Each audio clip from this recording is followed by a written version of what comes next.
The decision to travel to Florida yesterday. The last-minute trip to respond to the Florida Board of Education approving new standards for teaching Black history. I want you to take a listen to what she had to say. Just yesterday in the state of Florida, they decided middle school students will be taught that enslaved people benefited from slavery. They insult us in an attempt to gaslight us, and we will not stand for it. Florida Governor and presidential candidate Ron DeSantis calling her address, quote, absolutely ridiculous and totally outrageous, which, if you ask me, says more about him than her. Back now, former Republican Congressman David Jolly of Florida, also an MSNBC political analyst, and joining the conversation, Jasmine Clark, a Georgia state representative and co-host of the Suburban Women Problem. Representative Clark, let's just talk about the stakes of what is happening in Florida. So critical that the vice president of the United States felt it was personally important for her to travel to the Sunshine State, to go on record from the state, outlining for people why this is just so dangerous. What do you see as the consequences of what we were watching out of Florida? The consequences are dire. So we're talking about my ancestors here. So this is a bit personal to me. The idea that anyone in their right mind would try to make it seem as though slavery was somehow good for the slaves. People who were treated like animals, people who were treated like they were inhuman, they were not human beings. And somehow we are going to try to change a curriculum to try to make it seem as though there was some good in that. There was no benefit to being raped. There was no benefit to being, lack of bodily autonomy. There's no benefit to that. And teaching it that way does a disservice to the children in the state of Florida.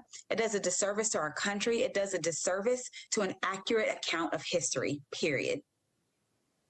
I cannot, of course, top that. Congressman Jolly, it strikes me that you have Florida Republicans trying to point to Florida as a bastion of freedom. I'm going to put that in big quotation marks, while also trying to limit the very basics of what this country was founded on.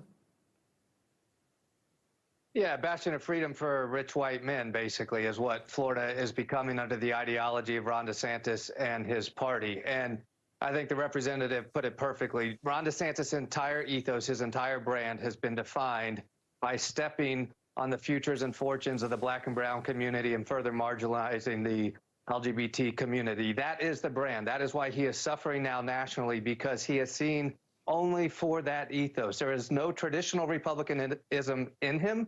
So certainly you could look at the history of the party and find those themes of racism and xenophobia and the discrimination of marginalized communities. But Ron DeSantis has built his identity now nationally, and it is an anchor around his neck in national politics.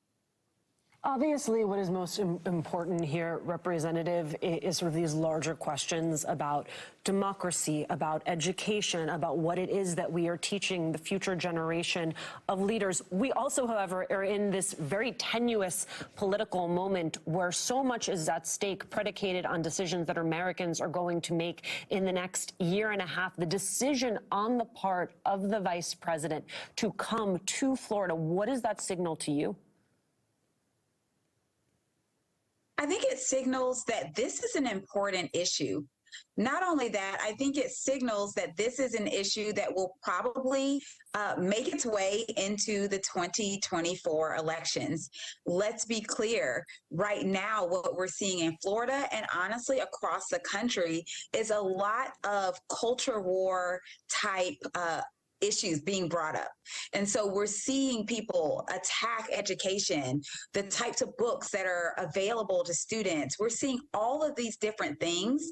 And so when we decide how 2024 is going to look, I think we have to acknowledge that extremism is going to be a part of that picture. Because let's be clear, teaching that somehow slavery had some good parts, that's extreme. And I've talked to people from across the aisle, and pretty much everyone agrees.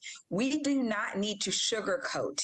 We do not need to candy coat at all when it comes to talking about slavery in our country. It is an ugly part of our history, but it is a part of our history that we need to acknowledge, but we need to acknowledge it in truth. We need to acknowledge it in a way that does not minimize the atrocities of slavery.